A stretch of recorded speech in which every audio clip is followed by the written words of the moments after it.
تیرے شہر سے جاتے ہیں، دے ہم کو دعا لانا۔ تیرا دین ہے مشکل میں کیسے رہوں گھر میں، تیرا دین ہے مشکل میں کیسے رہوں گھر میں۔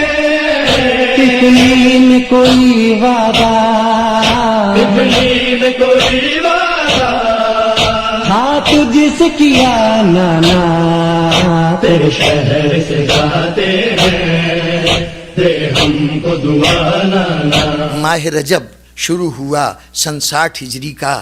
حسین کے چال ڈھال میں کچھ تبدیلیاں نظر آنے لگیں۔ ایسا لگتا تھا کہ حسین کے پیش نظر کوئی بڑی مہم ہے۔ کئی دفعے لوگوں نے دیکھا کہ قبر رسول پہ جاتے ہیں، روضہ رسول پر گھنٹوں قبر کے ساتھ لپٹے ہوئے آہستہ آہستہ کچھ کہتے رہتے ہیں۔ ایسا لگتا ہے کچھ سن بھی رہے ہیں، غالباً نانا سے کچھ کلام ہو رہا ہے، کوئی منصوبہ ہے، کوئی مہم ہے جو درپیش ہے۔ لوگ کبھی ماں کی قبر پہ چلے جاتے ہیں، وہاں اسی انداز سے راز و نیاز ہوتی ہے۔ ہوتے ہوتے رمضان کی رجب کی تاریخیں بڑھتی گئیں۔ آخری ہفتہ رجب کا شروع ہو گیا۔ 26 رجب کو مسجد میں بیٹھے ہوئے تھے عبداللہ ابن زبیر، ایک اور شخصیت یہ بھی پاس بیٹھی ہوئی تھی کہ اتنے میں ایک بچہ آیا۔ اس نے آ کے پیغام دیا کہ آپ کو حاکم نے، گورنر نے، ولید نے اپنے دربار میں بلایا ہے۔ حیران ہوئے، شام کا وقت تھا، نمازیں ختم ہو چکی تھیں عصر کی اور اب مغرب قریب تھی۔ یہ وقت ایسا نہیں تھا کہ دربار عام ہوتا، لوگوں کو بلایا جاتا۔ ایک مرتبہ بچے کو تو رخصت کر دیا گیا، دونوں نے آپس میں بات شروع کی۔ عبداللہ ابن زبیر نے کہا تھا کہ یہ کون سا وقت ہے بلائے جانے کا؟ تو امام حسین نے کہا تھا میں یہ سمجھتا ہوں کہ حاکم شام کا انتقال ہو گیا، وہ ہلاک ہو گیا اور اب ہمیں بیعت طلب کرنے کے لیے بلایا جا رہا ہے۔ عبداللہ ابن زبیر نے پوچھا پھر آپ کا کیا ارادہ ہے؟ آپ نے کہا بلایا گیا ہے، میں جاؤں گا تو صحیح، سنوں تو دیکھوں تو کہیں کیا کہتے ہیں۔ لیکن عبداللہ ابن زبیر میں اتنی جرت نہیں تھی کہ حاکم کے سامنے جا کر اور وہاں انکار کیے بغیر واپس آ جائیں۔ وہ تو خاموشی سے گھر گئے اور گمنام راستوں سے ہوتے ہوئے اسی وقت مکے کی طرف نکل گئے، یعنی گویا میدان سے فرار اختیار کر لیا۔ لیکن حسین گھر پہ آئے اور گھر پہ آنے کے بعد پہلی مرتبہ اب زینب سے مخاطب ہوئے، بہن زینب ذرا نانا کا امامہ تو لانا۔ یہ نانا کا امامہ اس گھر کا ایک تبرک تھا، ایک بڑی مقدس امانت کے طور پر تھا، اور جب کبھی گھر والوں کو کوئی بڑی مہم درپیش ہوتی تھی، سربراہ خاندان کو جب کوئی بڑا مرحلہ پیش ہوتا تھا تب اس امامے کو برکت کے لیے سر پہ رکھا کرتے تھے۔ آج حسین نے مانگا، زینب نے امامہ پیش کر دیا، حسین نے اپنا امامہ اتارا، نانا کے امامے کے پیچ سر کے اوپر باندھے اور اس کے بعد خاموشی سے گھر سے باہر نکلے۔ اب زینب خاموشی سے یہ سارا منظر دیکھ رہی ہے۔ حسین باہر نکلے، ادھر باہر نکل رہے تھے، آواز دی اونو محمد اب تم بچے نہیں رہے ہو، جاؤ ماموں جا رہے ہیں ان کے ساتھ ساتھ جاؤ۔ ادھر جناب ام لیلہ نے آواز دی علی اکبر، باپ جوان بیٹا باپ کے برابر ہوتا ہے، باپ کا بازو ہوتا ہے، تم بابا تنہا جا رہے ہیں ساتھ جاؤ۔ قاسم کی ماں نے کہا ٹھیک ہے کم سن ہو لیکن نانا کا ساتھ دو۔ پورے بنی ہاشم کی عورتوں نے اپنے اپنے بچوں کو حسین کے پیچھے بھیجا، بس ایک جوان تھا جس کو کہنے کی ضرورت نہیں تھی۔ ادھر حسین نے گھر سے باہر قدم رکھا، عباس نے حجرے سے باہر قدم رکھا، جہاں میرا آقا جائے گا میں وہاں جاؤں گا۔ بنی ہاشم کا یہ پورا کنبہ ساتھ روانہ ہوا۔ مدینے کی گلیوں میں ایسا لگا جیسے آسمان سے کہکشاں اتر آئی ہے۔ لوگوں نے کاروبار چھوڑ کر ان کو دیکھنا شروع کیا۔ کبھی یہ اجتماع، یہ منظر اس سے پہلے نظر نہیں آیا تھا۔ میں کہوں گا مدینے والوں دل بھر کے دیکھ لو، یہ منظر پھر دوبارہ نہیں دکھائی دے گا، یہ گروہ پھر دوبارہ نظر نہیں آئے گا۔ یہ جماعت گئی، جو کچھ ولید کے دربار میں گفتگو ہوئی وہاں سے پلٹی، امام آئے، سب اپنے اپنے حجروں میں گئے، امام وہاں سے آئے، نانا کا امامہ بہن کے سپرد کیا، بہن یہ تمہارے پاس امانت ہے اسے رکھ لو، اب کچھ دن کے بعد پھر تم سے مانگوں گا۔ یہ کہہ کے حسین پلٹ رہے تھے، اب تک زینب خاموش تھی، بھائی کو دیکھ رہی تھی۔ اب جو دیکھا کہ امامہ واپس کیا ہے تو ایک مرتبہ مخاطب ہوئیں، بھیا کیا ارادے ہیں، کیا ارادے ہیں؟ کہا بہن اب صورت احوال یہ ہے کہ کیفیت یہ ہے کہ ہمیں سفر کرنا ہوگا. بس اتنا سننا تھا. زینب نے سوال کیا بھیا یہ کون سا سفر ہے, کون سا سفر ہے؟ سنا حسین نے, کہا بہن وہی سفر ہے. بس جیسی سنا وہی سفر ہے, کوئی اور سمجھے یا نہ سمجھے زینب سمجھ گئی. کہا بھیا بے نیاز ہو جاؤ, بے فکر ہو جاؤ, جاؤ جتنی سفر سے متعلق تیاری ہے گھر کے باہر وہ تیاریاں تم کرو, گھر میں یہ تیاریاں زینب کرائے گی, زینب کرائے گی. شخصیت بدل گئی زینب کی. اب کھڑی ہوئی صحن خانہ میں احکامات جاری کر رہی ہیں. رباب تمہیں بھی ساتھ چلنا ہوگا, چند دن کے بچے ہیں نا, چند دن کا بچہ ہے تمہارے ساتھ, لیکن پرواہ نہ کرو, اس بچے کو ساتھ چلنا ہوگا. اور ام فروا تمہیں بھی ساتھ چلنا ہے. دیکھو چلتے ہوئے بھائی حسن کی قبا رکھ لینا, ان کا امامہ رکھ لینا, اور ہو سکے تو دولہا بنانے کا ساز و سامان بھی رکھ لینا. ایک ایک کو ہدایات جاری کر رہی ہیں, ایک ایک کو فرمان جاری کر رہی ہیں. ان کے لیے نوید ہے, خوشخبری ہے, جن کو زینب کہہ رہی ہے تمہیں چلنا ہوگا. اور کچھ ایسی بھی ہستیاں ہیں جو حسرت بھری نظروں سے زینب کو دیکھ رہی ہیں, شاید ہمیں بھی کچھ حکم دیا جائے, ہم سے بھی کہا جائے. خاص طور پر ایک بیمار بچی ہے اس شہر, اس گھر میں, وہ بھی چاہتی ہے کہ مجھے بھی حکم دیا جائے. لیکن جب زینب کا اشارہ نہیں ہوتا تو اس کا دل بےتاب ہو جاتا ہے. جانتی ہے اس وقت زینب جو کچھ کہہ رہی ہے زبان امامت سے کہہ رہی ہے, ترجمان امامت کے طور پر کہہ رہی ہے. اس لیے اس کے کہے ہوئے قول میں اگر کسی کو چھوڑا گیا ہے تو وہ حکم امام سے چھوڑا جا رہا ہے, کسی کو ساتھ لے جایا جا رہا ہے تو حکم امام سے لے جایا جا رہا ہے. غرض زینب کے انتظام کرتی رہی, رات گزرتی گئی. اب بھیگتی رات اتنا وقت ہو گیا کہ حسین باہر سے اندر آئے.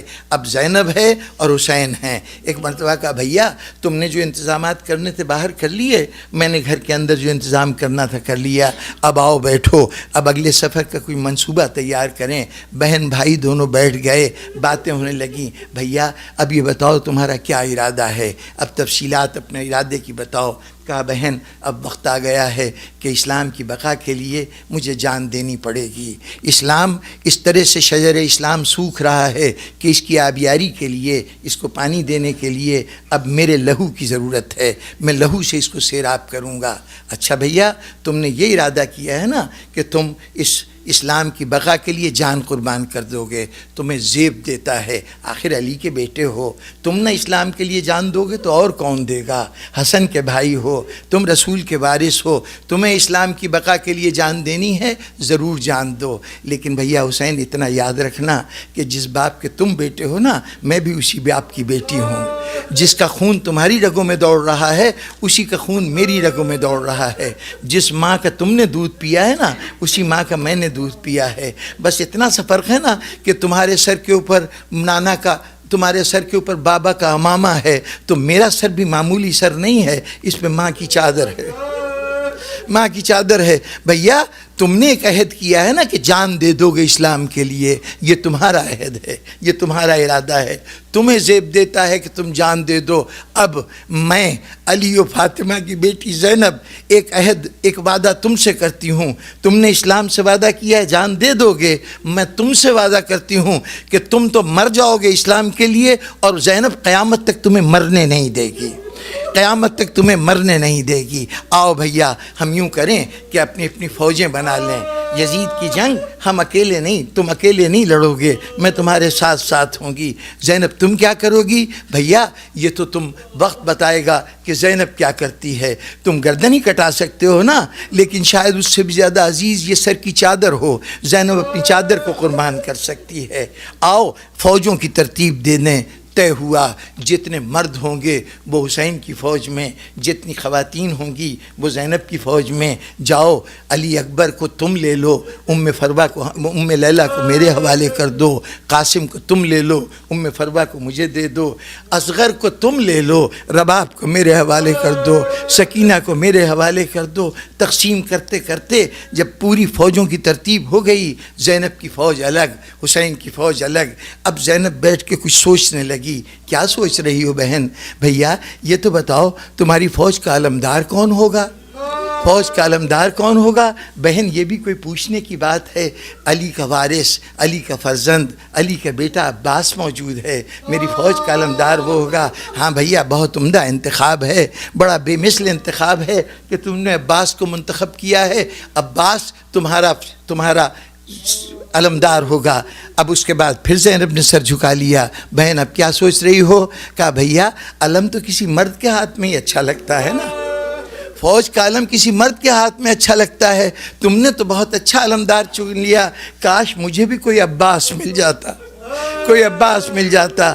بہن جس کے اوپر بھی تم انگلی رکھو، جس کی طرف بھی اشارہ کرو، میرے فوج کے جس سپاہی کو چاہو تم لے لو، لیکن بہن اتنا تو بتاؤ کہ تمہاری فوج کا علم کون سا ہوگا جس کو اٹھانا ہوگا؟ کہا بھیا تمہارا علم تو وہ پھریرے والا ہوگا نا، پنجے والا ہوگا، میرا علم اونٹوں کی وہ مہار ہوگی جسے میرا علمدار پکڑ کر گلیوں گلیوں، شہروں شہروں، بازاروں میں پھرتا جائے گا۔ بہن کس کو چنتی ہو؟ مجھے سید سجاد دے دو۔ بتقسیم ہو گئی، زین العابدین حسین کے علمدار اور زینب کے علمدار اور عباس حسین کے علمدار۔ 2 دن کے بعد 28 محرم کو جب یہ قافلہ چلنے لگا تو چلنے کا اہتمام کیا تھا؟ بس 2 جملوں کی زحمت ہے۔ چلنے کا اہتمام کیا تھا کہ بیویاں جب نکلتی تھیں گھر سے تو کوئی کنیز آواز دیتی تھی، فلاں بی بی کی آ رہی ہے، سواری آتی تھی، بیوی آ رہی ہے۔ جب یہ آواز بلند ہوتی تھی اس بی بی کے وارث دوڑتے تھے، وہ آ کے بی بی کو سوار کراتے تھے۔ جس وقت جناب ام فروہ نکلی ہیں تو امام حسن کے 3 بیٹے آگے بڑھے، ہم اپنی مادر گرامی کو سوار کرائیں گے۔ جس وقت جناب ام لیلہ نکلیں، حضرت علی اکبر آگے بڑھے، میں اپنی ماں کو سوار کراؤں گا۔ ایک ایک بیوی کو سوار کر رہے تھے۔ امام حسین ایک طرف مسند پہ بیٹھے ہوئے بیویوں کی سواری کا منظر دیکھ رہے تھے، عباس پورے علاقے میں پہرا دیتے پھر رہے تھے، کوئی اجنبی نہ آنے پائے۔ اچانک ایک نام گونجا، حسین مسند سے اٹھے، عباس دوڑتے ہوئے آئے، علی اکبر قریب پہنچ گئے۔ کون تھا؟ علی کی بیٹی زینب سوار ہونے آ رہی تھی۔ عباس نے اپنے گھٹنوں کو زمین پہ ٹیکا، میرے پیروں کو اپنی سیڑھی بنائیے، اپنا زینہ بنائیے، اس کے ذریعے سوار ہو جائیے۔ علی اکبر آگے بڑھے، اماری کا پردہ ہٹایا، آئیے میں آپ کے لیے راستہ پیدا کرتا ہوں۔ حسین آگے بڑھے، بہن کا بازو پکڑا، آؤ بہن تمہیں میں سوار کراتا ہوں۔ ایک مرتبہ زینب نے تینوں کو دیکھا، بھائی حسین ذرا چھوڑو تو میرا بازو، ذرا بازو تو چھوڑو، بھائی عباس تم ہٹو تو جگہ سے، علی اکبر تم بھی چلے جاؤ۔ پھوپھی اماں پھر آپ کو سوار کون کرائے گا؟ بھیا مجھے سوار وہ کرائے، بیٹا مجھے سوار وہ کرائے جو کربلا میں بھی مجھے سوار کرائے، جب مجھے کربلا سے چلنا ہو تو وہاں سوار کرائے۔